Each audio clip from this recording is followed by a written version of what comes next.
पहले हम first topic से शुरू करते हैं इस कोर्स को, जिसका नाम entire global MBA in one crash course है। तो फ्रेंड्स, ये जो पहला टॉपिक है इसका नाम है बिहेवियरल मैनेजमेंट। तो मैं पहले ये बताऊंगा कि ये टॉपिक का मतलब क्या है, बिहेवियरल मैनेजमेंट क्या होता है।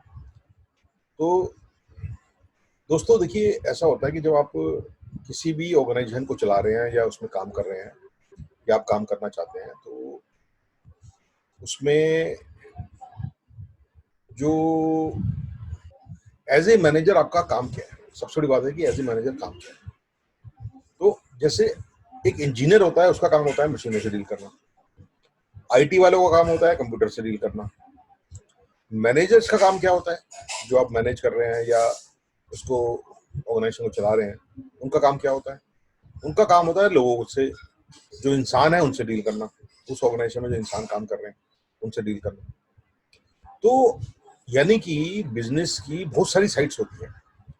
मशीन होती है, कंप्यूटर्स होते हैं, और शॉप फ्लोर होती है, और ऐसे ही इंसान होते हैं। बिना इंसानों के अभी तक कोई भी कंपनी चलाना नामुमकिन है। हालांकि आने वाले समय में ऐसा माना जाता है और ऐसा दिख भी रहा है कि काफी हद तक कंप्यूटर से काम हो पाएगा। कंप्यूटर से या रोबोटिक तरीकों से काफी हद तक आपका बिजनेस हो सकता है, हो पाएगा। पर फिर भी मेजोरिटी काम आज और जो नियर फ्यूचर में आज भी ऐसे चल रहे हैं कि जिसमें इंसानों की इंपॉर्टेंस काफी अच्छी खासी है। तो इन इंसानों से जो डील करने वाली बात है, human side of the business जो है, उसको मैनेज करना एक मैनेजर का बहुत बड़ा इंपॉर्टेंट काम होता है। इसीलिए इस टॉपिक को सबसे पहले रखा गया है, क्योंकि ये सबसे ज्यादा इंपॉर्टेंट काम है किसी भी मैनेजर। तो जो भी आदमी अपने आप को एमबीए बोलता है कि मैंने मैनेजमेंट किया है, एमबीए हूँ मैं, ग्लोबल एमबीए हूँ, या कोई भी तरह का एमबीए हूँ, या कोई भी मैंने मैनेजमेंट का कोर्स किया है, तो सबसे पहले उसको ये प्रूव करना होता है कि वो इंसानों से डील करना जानता है, उनको समझता है, उनके बिहेवियर को समझता है, और वो बिहेवियर कैसे काम करता है उसके बारे में उसको नॉलेज है कि इंसान किस तरह से बिहेव करते हैं, कैसे उनका दिमाग चलता है। पर हाँ, ये बता दूं कि जो इंसान होते हैं, इंसान फैक्ट्री में प्रोड्यूस तो होते नहीं। वो तो एक नेचुरल तरीके से प्रोड्यूस होते हैं, नेचुरल प्रोडक्शन है, नेचर ने प्रोड्यूस किया है। तो वो कभी भी दो इंसान सेम नहीं होते। जो मशीनें होती हैं, जो फैक्ट्री में प्रोड्यूस प्रोडक्ट्स होते हैं, वो सेम हो सकते हैं, पर इंसान सेम नहीं होते। वो अलग अलग भांति भांति के लोग होते हैं। उनकी कल्चरल बैकग्राउंड अलग होता है, उनके रिलीजियस बिलीफ अलग होते हैं, उनकी सोच अलग होती है, उनकी परवरिश अलग होती है। तो जब इतने सारे तरीके के इंसान होते हैं, तो आप भी सोचिए कि एक मैनेजर का काम कितना डिफिकल्ट हो जाता है। एक एमबीए जो बंदा होता है, उसको इतनी सैलरी इसीलिए मिलती है, अगर वो नौकरी कर रहा है, और जो बिजनेस कर रहा है वो तो अच्छे पैसे कमाता है। वो इसीलिए कमाता है कि उसको इंसानों को डील करना आता है। आगे फ्यूचर में जब ऐसा हो जाएगा, जब इंसानों का रोल काफी कम हो जाएगा, तो शायद ऐसा हो सकता है कि ऐसा हो सकता है कि एमबीए स्किल की शायद इतनी इंपॉर्टेंस ना रहे। जब ऐसा हो जाएगा कि कंज्यूम करने वाले भी मशीनें हैं, प्रोड्यूस करने वाली भी मशीनें हैं, रॉ मटेरियल प्रोक्योर करने के लिए भी मशीनें हैं, और एक एंटरप्रेन्योर को छोड़ के बाकी ह्यूमन साइड है ही नहीं बिजनेस की, ना बैक एंड पे, ना फ्रंट एंड पे, ना कस्टमर साइड पे। तो ऐसे बिजनेसेस में शायद एमबीएस की इंपॉर्टेंस शायद खत्म हो जाए, पर अभी ऐसा नहीं है। आज भी एमबीए की बहुत इंपॉर्टेंस है। उसका कारण यही है कि एक इंजीनियर तो प्रिडिक्ट कर सकता है और टेबल पे बैठे बैठे बता सकता है कि इसका सोल्यूशन क्या है मशीन का, पर एक मैनेजर किसी इंसान के बिहेवियर को कैसे मैनेज करना है, वो टेबल पे बैठ के और किताब पढ़ के या कोई लॉजिक लगा के उसको नहीं कर सकता। तो ये सबसे डिफिकल्ट जॉब होता है। इसलिए एमबीएस को, और जो लोग एमबीए की स्किल्स को यूज करते हैं, उनकी बहुत वैल्यू होती है। तो इसलिए इस टॉपिक, ये जो टॉपिक है बिहेवियरल मैनेजमेंट, ये इसी चीजों के इर्द गिर्द बना हुआ है। तो understanding and dealing with the people in business, human side of the business, ये इसका गोल है, इस टॉपिक का गोल ये है। तो अब आपको ये तो समझ में आ गया कि ये टॉपिक क्या है और इसका पर्पस क्या है टॉपिक का। तो इस पर्पस को समझते हुए अब आप ये बात समझने की कोशिश कीजिए कि हम जब बिहेवियर मैनेजमेंट की बात कर रहे हैं तो इसमें हम 4 तरीके से इस टॉपिक को समझने की कोशिश करेंगे। पहला तो ये है कि थ्योरीज ऑफ बिहेवियर, यानी कि क्या रिसर्च हुई है। इंसान क्योंकि अलग अलग तरह का बिहेव करता है, अलग अलग भांति भांति के इंसान होते हैं, फैक्ट्री प्रोड्यूस नहीं होते हैं और उनका बिहेवियर को प्रेडिक्ट करना बड़ा मुश्किल काम है। तो कुछ ना कुछ तो इस पर रिसर्च हुई होगी, कुछ ना कुछ तो स्टडीज हुई होगी। तो ये तो स्टडी का एक बहुत बड़ा टॉपिक बन जाता है कि लोग उसको डीपली स्टडी करें, रिसर्च करें, एक्सपेरिमेंट करें, कोई इस तरह का सर्वे करें कि भाई क्या होता है, इंसान कैसे काम करता है और कैसे बिहेव करता है। तो इसके बारे में जो थ्योरीज है, एक तो हम उस एंगल से समझने की कोशिश करेंगे इस टॉपिक को। दूसरा हम देखेंगे कि जो ये भांति भांति के लोग हैं, अलग अलग तरह के लोग हैं ऑर्गेनाइजेशन के अंदर, तो ये जो डाइवर्सिटी है इंसानों की, है तो इंसान, पर इंसान बड़े अलग अलग तरह के हैं, जो कि बिजनेस में उनका बहुत बड़ा रोल है। तो उनकी जो डिफरेंसेस हैं, जो उनकी डाइवर्सिटी है, उसको कैसे मैनेज करें, उस डाइवर्सिटी में क्या है ऐसा, उस डाइवर्सिटी के क्या एस्पेक्ट्स हैं, उस बात को समझने के लिए उसको किस तरह से मैनेज किया जाए, ये वाली बात हम समझने की कोशिश करेंगे। तो ये 2 पार्ट हमें समझ में आ गए कि अगर हम बिहेवियर मैनेजमेंट की बात कर रहे हैं तो थ्योरी की बात करेंगे हम, और एक जो ये जो डिफरेंसेस हैं लोगों में, इस डिफरेंसेस के क्या अलग अलग आयाम हैं, उनको कैसे मैनेज किया जाए, तो इसके बारे में बात करेंगे।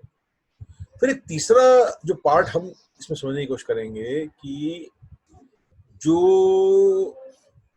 ऑर्गेनाइजेशन है, ऑर्गेनाइजेशन के अंदर उनको ये तो पता है कि कोई रिसर्च हुई है, थ्योरीज भी है उसके आगे, तो कोई ऐसी प्रैक्टिस, कोई ऐसा प्रोग्राम, कोई ऐसा मॉडल किसी ने सोचा हो जो बिजनेस चला रहा है प्रैक्टिकल वे में, उसने उस मॉडल को यूज करने की कोशिश करी हो अपनी ऑर्गेनाइजेशन में और उससे रिजल्ट अच्छा आया हो। जैसे आप एक इंजीनियर है, इंजीनियर कहता है जी मेरे को मशीन चलानी आती है, मुझे मशीन ठीक करनी आती है, मैं मशीन को समझ के बता सकता हूँ कि क्या होगा। अच्छा, मशीनों में भी कई बार ऐसा होता है कि अलग अलग मशीनें जो है अलग अलग तरीके से बिहेव करती हैं, हालांकि वो फैक्ट्री प्रोड्यूस है, अलग वो काफी सिमिलर है, सारे पार्ट सेम है, उसके बाद भी कई चीज ऐसी होती है अनप्रेडिक्टेबल होती है, जैसे कंप्यूटर में होती है। कंप्यूटर में जब आप सॉफ्टवेयर पर डील कर रहे होते हैं, किसी प्रोग्राम में डील कर रहे होते हो, अनएक्सपेक्टेडली कोई एरर आ जाता है, ठीक है, तो वो तो देखा जाए तो वो एरर बहुत कम होते हैं, मिनिमम होते हैं, पर इंसान के अंदर एरर जो आते हैं वो तो भाई साहब आते ही रहते हैं, क्योंकि वो अलग अलग टाइप के हैं, वो तो आप प्रेडिक्ट कर ही नहीं सकते। तो इस तरह के इंसान को डील करने के लिए जो ऑर्गेनाइजेशंस में लोगों ने अलग अलग तरीके यूज करे हैं, उनको जिनको मॉडल बोलते हैं अंग्रेजी में, हम ये बोलेंगे ये मॉडल है, तो उन्होंने जो तरीके यूज करे हैं उन तरीकों को हम समझने की कोशिश करेंगे कि ऐसे कौन से तरीके हैं जो बड़े कारगर सिद्ध हुए हैं, जिनको यूज करने के बाद लोगों को मैनेज करना थोड़ा सा इजी हो गया। तो यहाँ पे लीडरशिप की बात आती है। लीडरशिप की बात यही है, लीडर जो होता है वो यही तो करता है। एक पॉलिटिशियन होता है, वो इतनी बड़ी कंट्री को मैनेज करने की कोशिश करता है, वो ऐसी बातें करता है कि मेजोरिटी लोग उसके साथ चलने को तैयार हो जाते हैं, कुछ भी बोलता है, कुछ भी करता है, क्योंकि उसका काम है ये, उसको लोगों को डील करना आता है। एक कोई गुरु होता है, वो ऐसी बातें करता है कि सारी दुनिया उसके पीछे चल रही, जो तो तैयार हो जाती है। तो कोई उसने ऐसी प्रैक्टिस करी है, कोई ऐसा कोई ना कोई उसका कैच है, उसने उसको यूज किया है, जिससे कि ये जो भांति भांति के लोग हैं वो साथ चलने को तैयार हो जाते हैं, उनकी बातें मानते हैं। तो ये इनको बोलते हैं बिहेवियरल मॉडल, यानी कि लोग एक पॉजिटिव बिहेव करते हैं अगर आप उन मॉडल्स को यूज करें। तो ये वाली अगर हमें ट्रिक समझ में आ जाए तो ऑर्गेनाइजेशन लेवल पे या corporate culture and ethics level पे या लीडरशिप लेवल पे, तो ये जो लर्निंग होगी हमारी बिहेवियर मॉडल की, ये बहुत यूजफुल हो सकती है। जो फोर्थ पार्ट है, फोर्थ पार्ट वो ये है कि जो हम बिहेवियर की बात कर रहे हैं, बिहेवियर मैनेजमेंट की बात कर रहे हैं, तो आज के ज़माने में मशीन का रोल बढ़ता जा रहा है, मैन एंड मशीन। और वर्क प्लेस पे भी दोनों का एक हाइब्रिड मॉडल चल रहा है।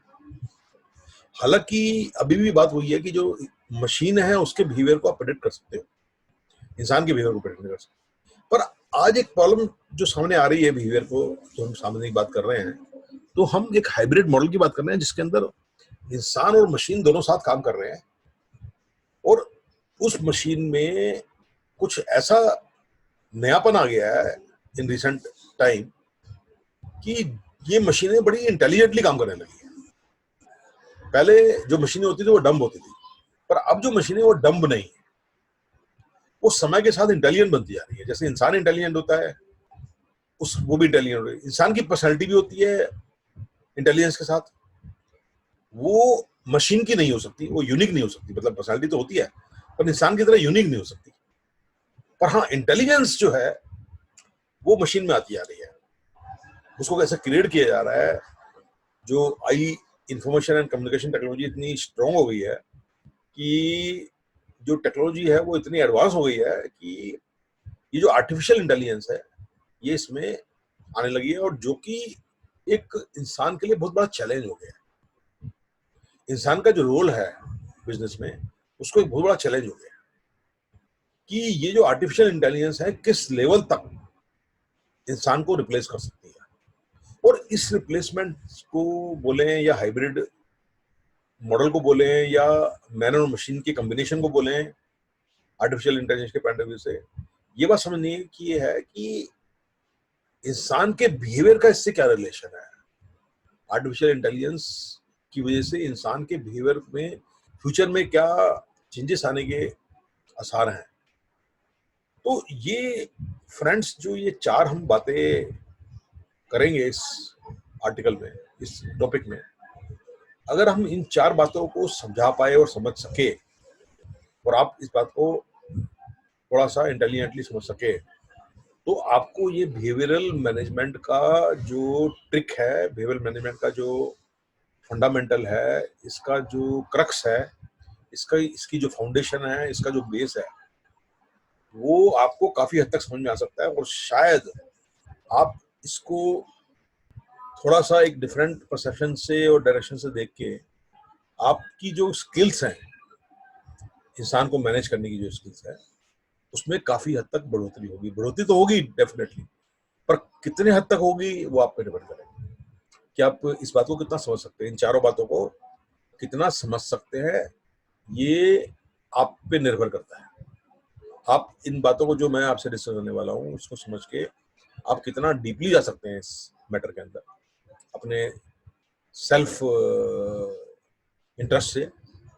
और स्टडीज करके हम भी इस टॉपिक के बाद आपको एंड में कुछ रिसोर्सेज देंगे, लिंक देंगे। अगर आप उस लिंक पे जाके थोड़ी सेल्फ स्टडी करना चाहोगे और करोगे, हालांकि ऑप्शनल है, अगर आप करते हो तो आपकी जो इंसानों को डील करने की, इंसानों को समझने की जो कला है, जो स्किल है, वो आप काफी हद तक बढ़ा सकते हैं। और इससे आपको करियर वाइज या बिजनेस वाइज या प्रोस्पेक्ट्स वाइज बहुत ज्यादा इजाफा हो सकता है।